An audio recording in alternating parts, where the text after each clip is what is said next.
सारे सूरज सारे सागर सारा अंबर सारे तारे, उत्सव हो हम सबका जीवन, संकल्प हमारा है पाथे सभी के सपनों का, लेकर हमें आगे बढ़ना है। कुछ रचना है कुछ सचना है, कुछ रचना है कुछ सचना है, नई राह बनानी है।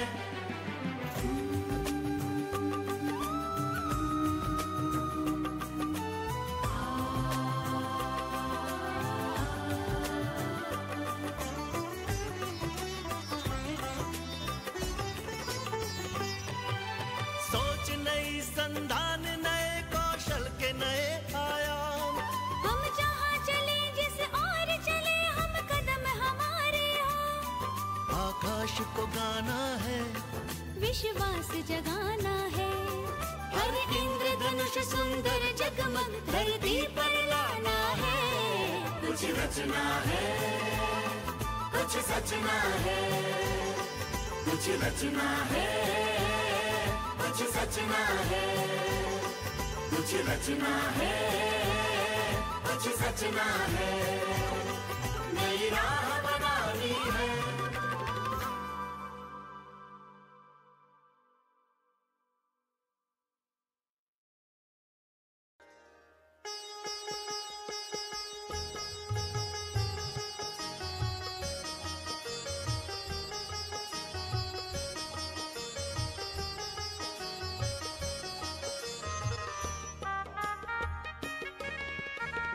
नम्रता प्रेम और स्वाभिमान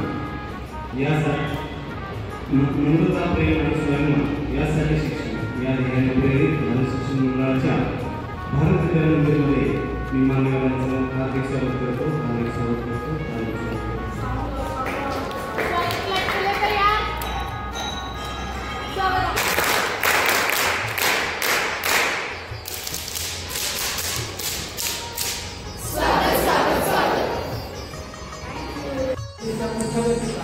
माननीय गोरे मॅडम यांच्या मार्गदर्शनाखाली 2 वर्षापूर्वी आपण BIS क्लबची स्थापना केली आणि स्थापना करून ग्राहकांच्यामध्ये जनजागृती व्हावी या उद्देशानं हा क्लब आपल्या विद्यालयामध्ये कार्यरत आहे। या क्लबच्या माध्यमातून आपण आतापर्यंत स्टँडर्ड रायटिंग कॉम्पिटिशन, त्याचबरोबर रांगोळी स्पर्धा, त्याचबरोबर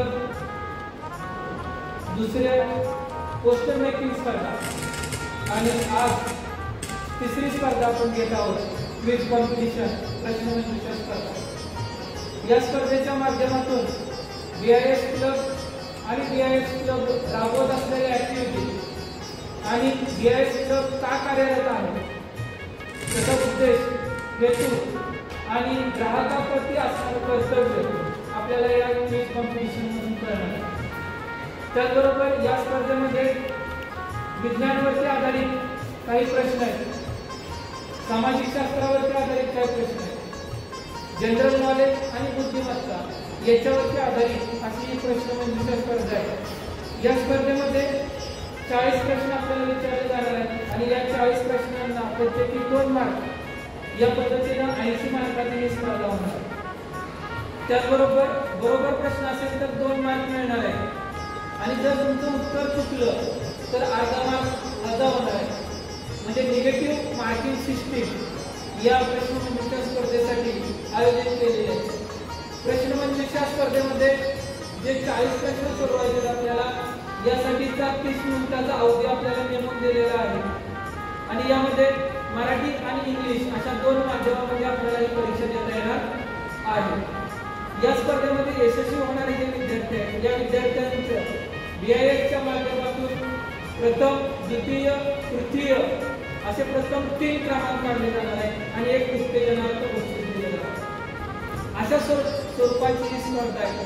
या स्पर्धेचा हेतू केवळ एकच आहे की तुमच्यामध्ये कुठलीही वस्तू खरेदी करत असताना जनजागृती व्हावी आणि ती जनजागृती आपल्याला ग्राहकापर्यंत न्यायची आहे, म्हणजे आपल्या पालकांच्या पर्यंत न्यायची आहे, आपले शेजारी पाजारी नातेवाईक कुटुंबीय जे आहेत यांच्यापर्यंत या सगळ्या बाबी आपल्याला न्यायच्या आहेत आणि फसवणुकीपासून समाजाला दूर न्यायचे. फसवणूक टाळण्यासाठी आपला हा BIS क्लब माननीय अनुपमा गोरे मॅडम यांच्या मार्गदर्शनाखाली कार्यरत आहे.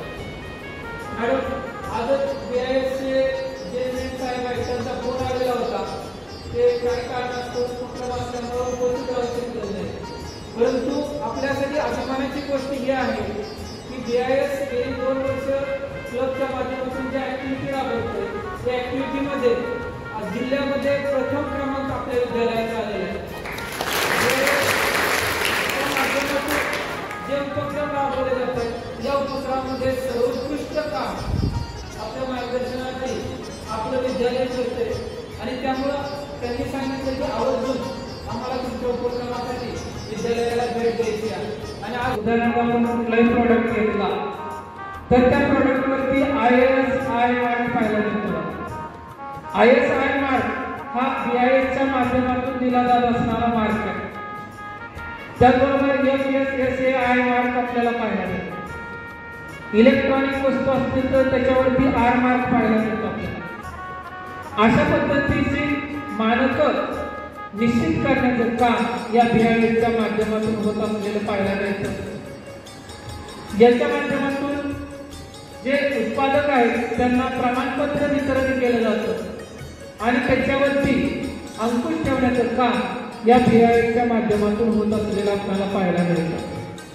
म्हणजे थोडक्यात आपल्या भाषेत सांगायचं झालं तर प्रोडक्ट निर्माण करण्यासाठी जी काही व्यवस्था प्रणाली असते या प्रणालीला लायसन्स देण्याचं काम या BISच्या माध्यमातून होत असलेलं आपल्याला पाहायला मिळतं. त्याचबरोबर फक्त लायसन्स किंवा मानक चिन्ह दिलं जात नाही तर त्या अटी नियम घालून दिलेले असतात. त्या अटींचं नियमांचं पालन त्यांच्या माध्यमातून होतंय किंवा नाही आणि होत नसेल तर योग्य ती दंडात्मक स्वरूपाची कारवाई करण्याचं काम या BISच्या माध्यमातून केलं जातं. त्याचबरोबर एखादी परदेशातून वस्तू आपल्याला आयात करायची असेल तर त्या वस्तूच्या माध्यमातून सुद्धा कदाचित आपली फसवणूक होऊ शकते.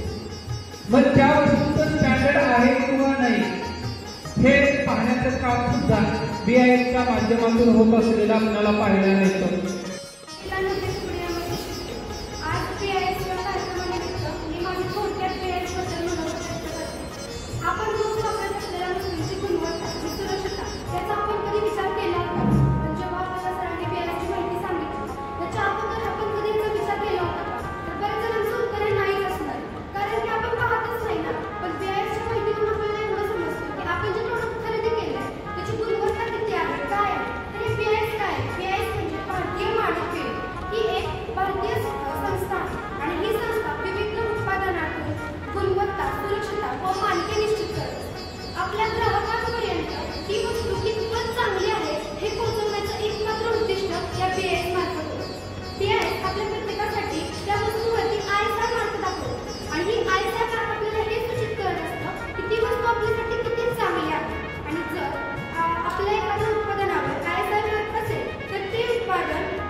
आपल्या जीवनामध्ये केवढी महत्त्वाची आहे हे जर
मग तेव्हा आम्हाला कळालं होते की बिस्किटचे स्टँडर्ड हे कसे ठरवलेले असते.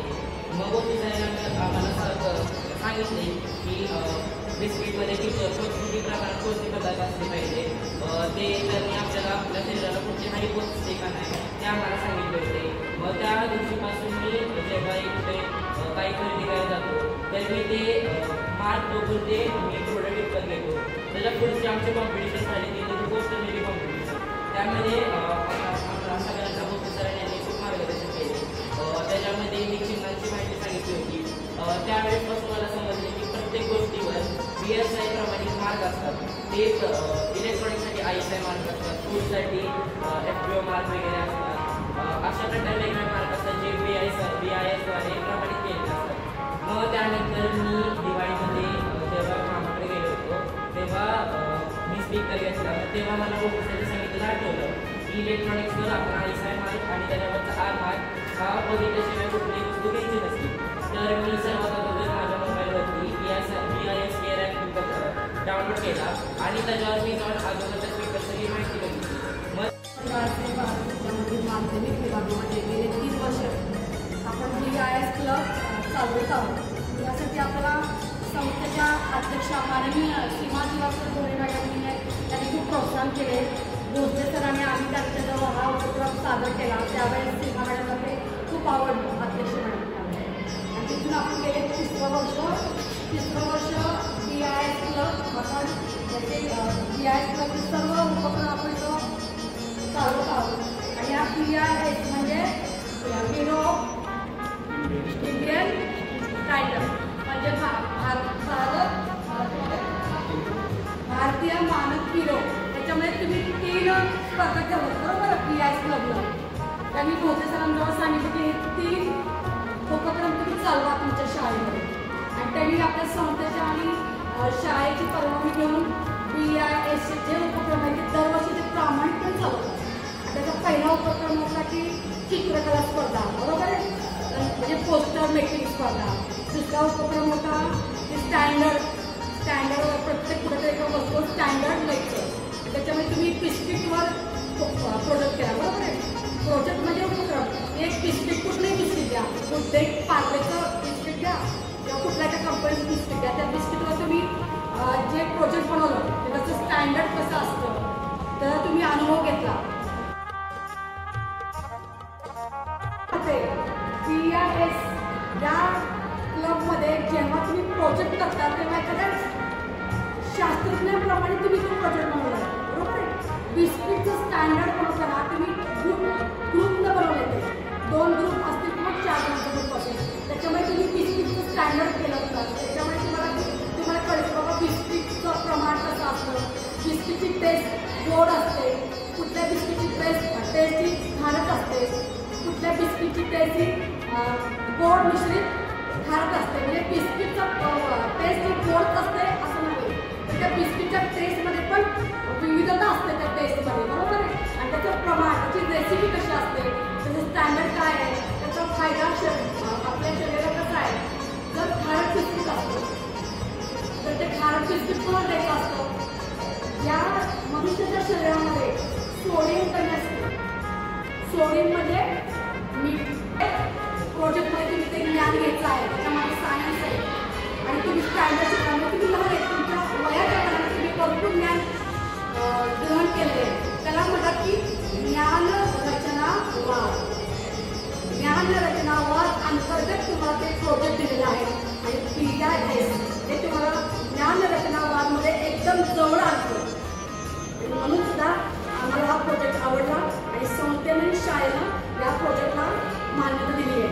त्याच्यामुळे तुम्ही दुसरं कुठली कॉम्पिटिशन केली आहे, पोस्टर मेकिंग कॉम्पिटिशन. त्याच्यामुळे तुमच्या कल्पनेमध्ये त्यांना तुम्हाला विषय दिला, सरांनी तुम्हाला विषय दिलेला आहे. BIS क्लबने तुम्हाला विषय दिला, सरांनी थोडंसं तुम्हाला गाईडलाईन दिली आणि त्याच्यामुळे तुम्ही तुमच्या बुद्धीच्या कल्पनेचा उपयोग केला. या प्रश्नमंजुषामध्ये किती विषय आहेत. एक आहे सायन्स, एक आहे जनरल नॉलेज आहे, एक आहे बुद्धिमत्ता, एक चौथा आहे BIS आणि अजून तुम्ही सांगितला विषय सामाजिक शास्त्र. या 4 ते 5 विषयांचं तुम्हाला नॉलेज तुम्ही घेऊन आले, आता तयारी नाही.